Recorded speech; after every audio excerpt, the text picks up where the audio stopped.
A worn scarf dropped at her feet, under the dazzling lights of the grand hall. Someone burst into laughter. Someone else started recording a mocking story. They thought she was a misplaced joke.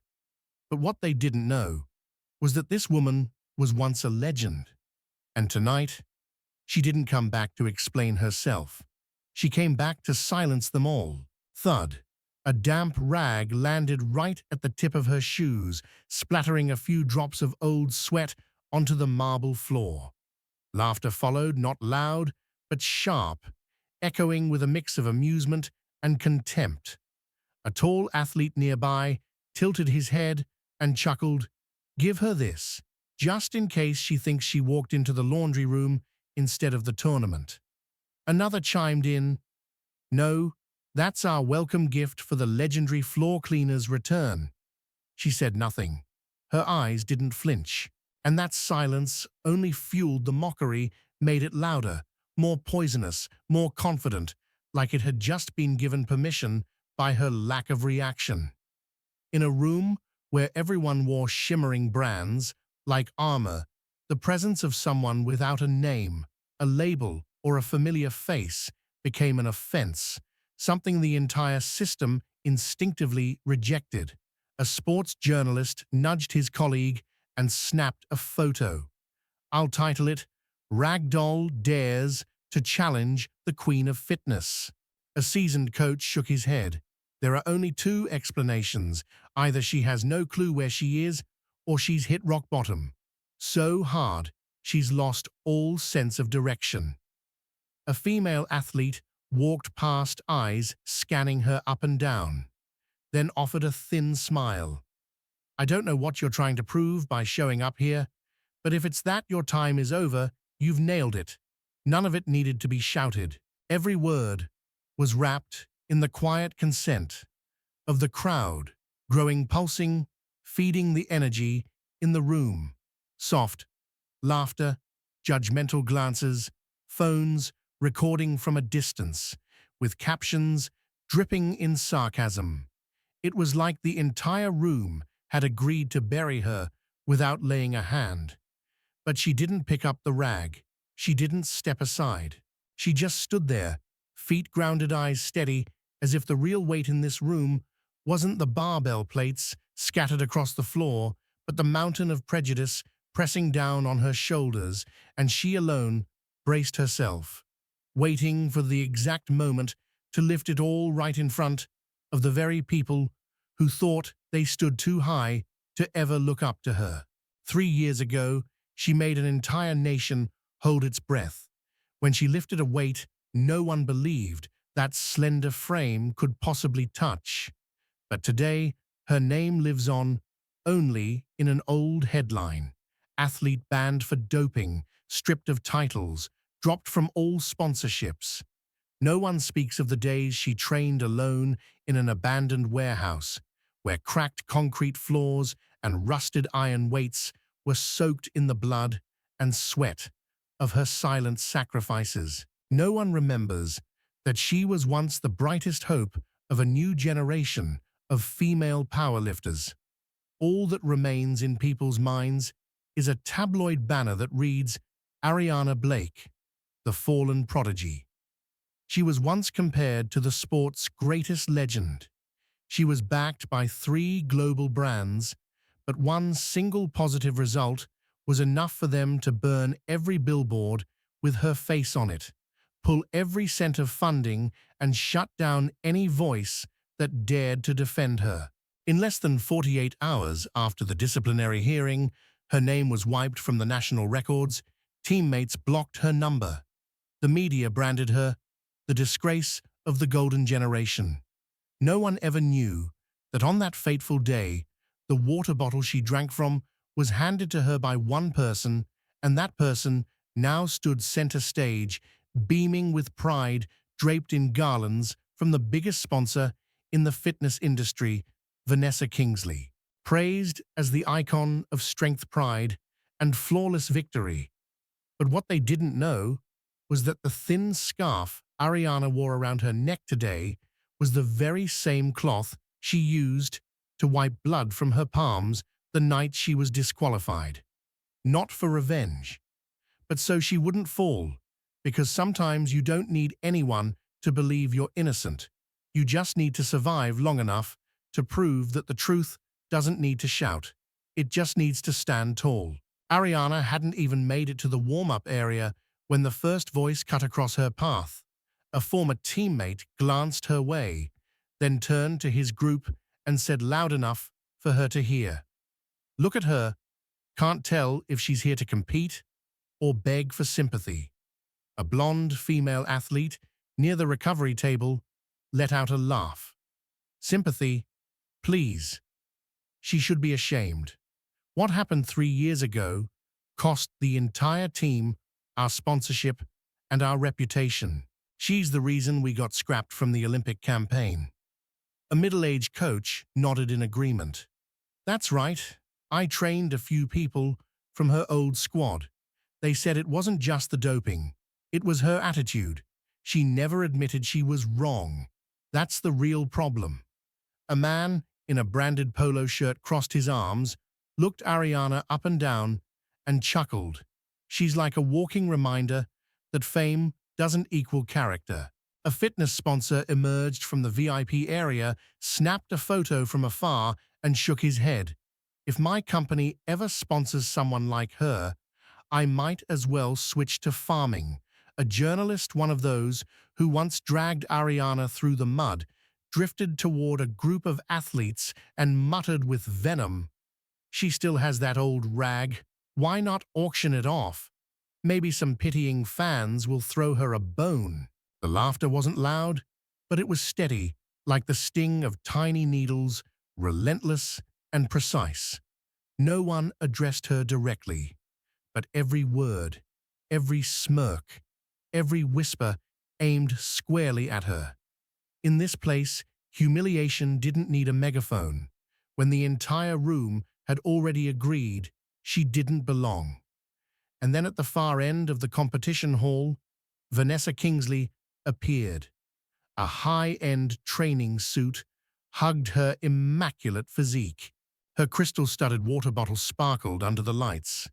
She smiled, strode past Ariana as if she were invisible, and casually spoke to the organizers. "Does she really think she's here to compete? I assumed she came to apologize, not participate." The words floated out lightly like a breeze, yet sharp enough to shatter anyone's dignity, if they weren't strong enough. But Ariana didn't flinch. She stood her ground. That faded scarf was still draped loosely around her neck, and her eyes never dropped, never bowed. As the official lineup was announced, whispers rippled through the arena. Ariana Blake.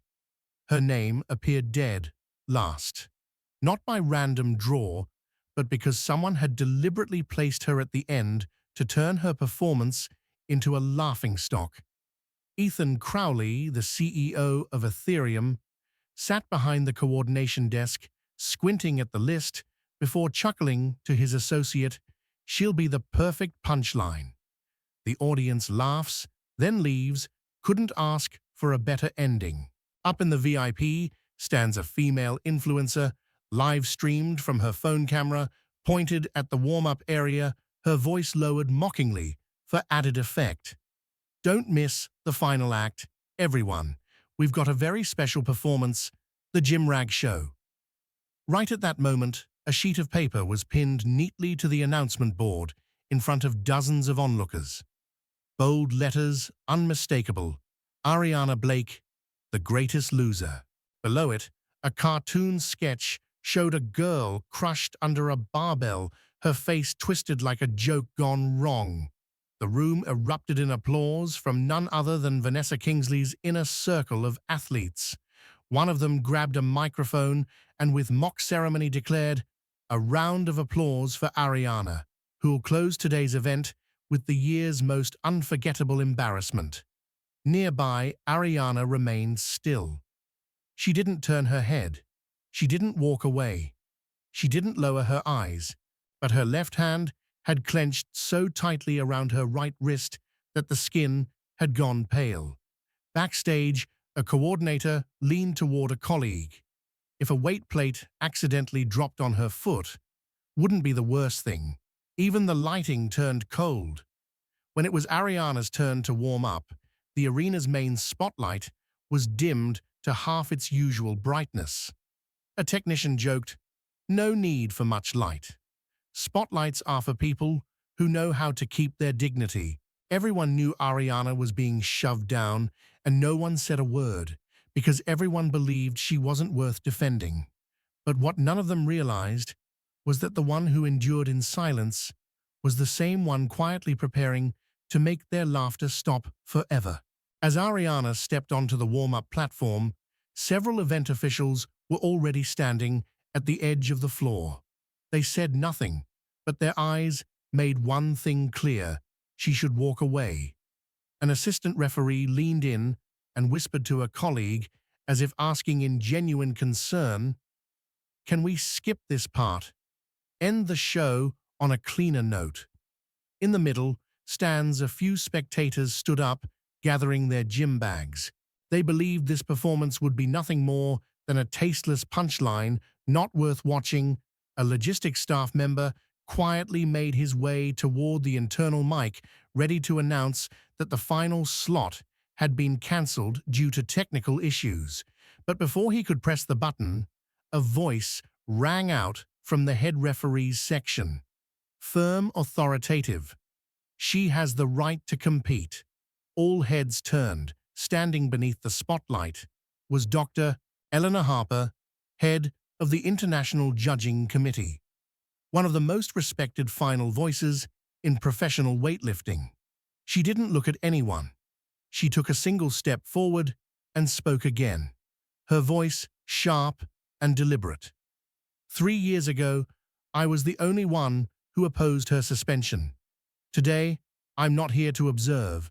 I'm here to witness her redemption." The atmosphere shifted instantly.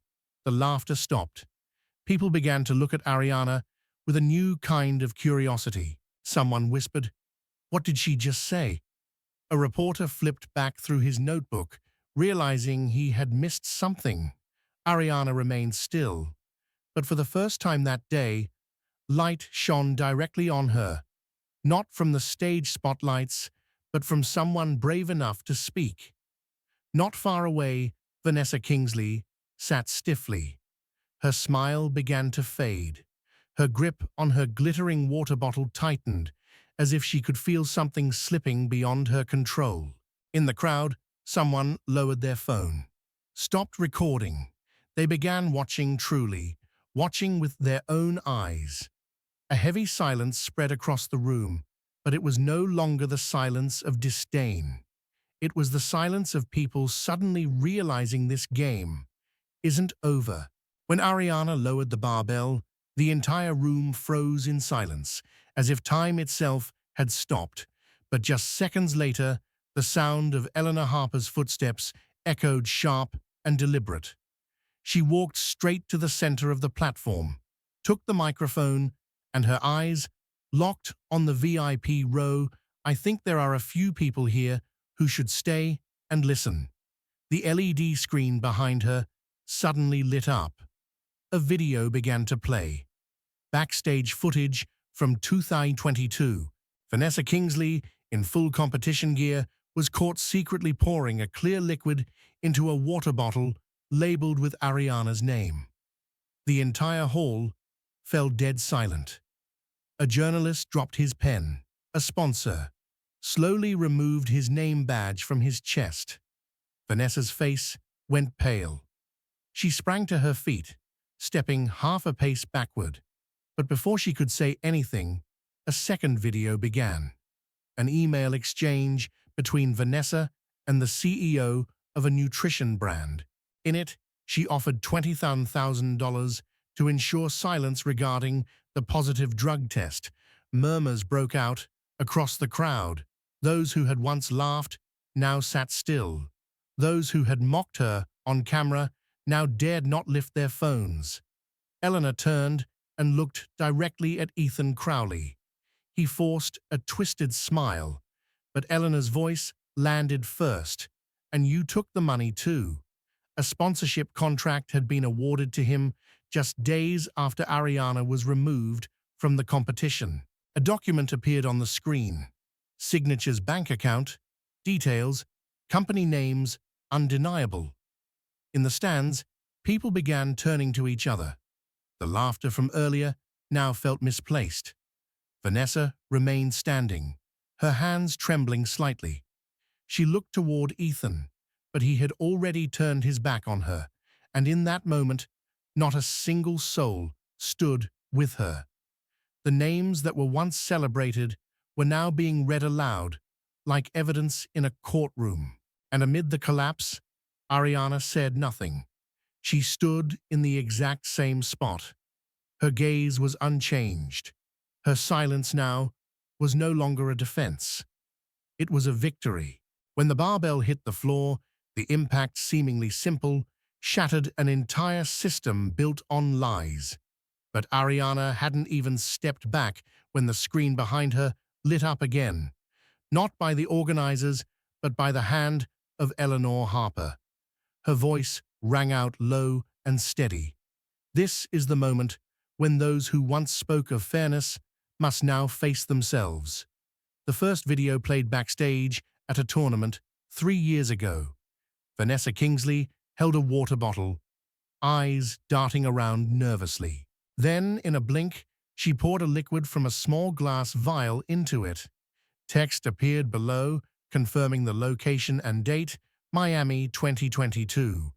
The hall went dead silent. A few people gasped. A reporter dropped his notebook. Several sponsors began to rise to their feet, visibly pale. Less than 5 seconds later, a second video played. A short email. Sender, Vanessa Kingsley. Recipient, the marketing director of the supplement brand that once sponsored Ariana. The content, a clear offer of $27,000 to cover up a test result. A man seated in the VIP section immediately lowered his head, pulled out his phone, and quietly deleted his company name from his social media bio. Vanessa still stood there. No one came to her defense. No one laughed anymore. The same allies who once applauded and chimed in had now turned away, avoiding eye contact. And then came the name Ethan Crowley. A 6-figure sponsorship deal had been signed just 1 week after Ariana's disqualification. The evidence bank statements, matching signatures, even an audio clip of him saying, "Don't worry, we'll handle her quietly." Ethan rose to object, but his voice drowned beneath the growing storm of collective outrage. In mere moments, every single person who had mocked Ariana was now dragged into the light with nowhere left to hide. Every cruel remark became a recorded betrayal. Every name that once made her lower her head now bowed their own in disgrace, and through it all, Ariana said nothing. She didn't have to, because her silence now was no longer a defense. It was the loudest cry for justice the world had ever heard. Eleanor stepped onto the competition floor. For the first time in her entire career, she didn't stand at the judges' table, but beside the woman who had once been pushed to the very bottom by the entire system. On the massive screen behind them, an announcement appeared. Based on the evidence presented, the International Weightlifting Federation officially reinstates all titles and records of athlete Ariana Blake. Additionally, Vanessa Kingsley is permanently banned from competition for deliberate cheating. A wave of reactions rippled through the hall. Some gasped, unable to form words. Others bowed their heads. Some clenched their fists because they too had once stayed silent in the face of injustice. Ariana stepped up to the podium. No theme music, no fireworks, only applause rolling in waves again and again, like a collective act of atonement from a crowd that once turned its back. The trophy was placed in her hands. Light shone directly on the face that for 3 long years had only been mentioned with distortion and disgrace. She looked down, not at the trophy, but at her own hands, the same hands that once carried crates in a freezing warehouse, that once trembled under humiliation. They once believed they might never be strong enough to move forward. And then for the first time all day, Ariana took the microphone. Her voice wasn't loud, it wasn't forceful, but it was enough to hush the entire room. I'm not standing here for revenge. I'm standing here to remind you that fairness isn't a luxury, it's the bare minimum. Honor isn't found in the clothes you wear, it isn't found in the spotlight you're given. It's whether you can stand tall when no one stands with you. At the far end of the hall, a group of journalists raised their pens, but this time not to dig up dirt. They wrote down every word, afraid to lose something they hadn't seen in years, truth standing proud on the podium.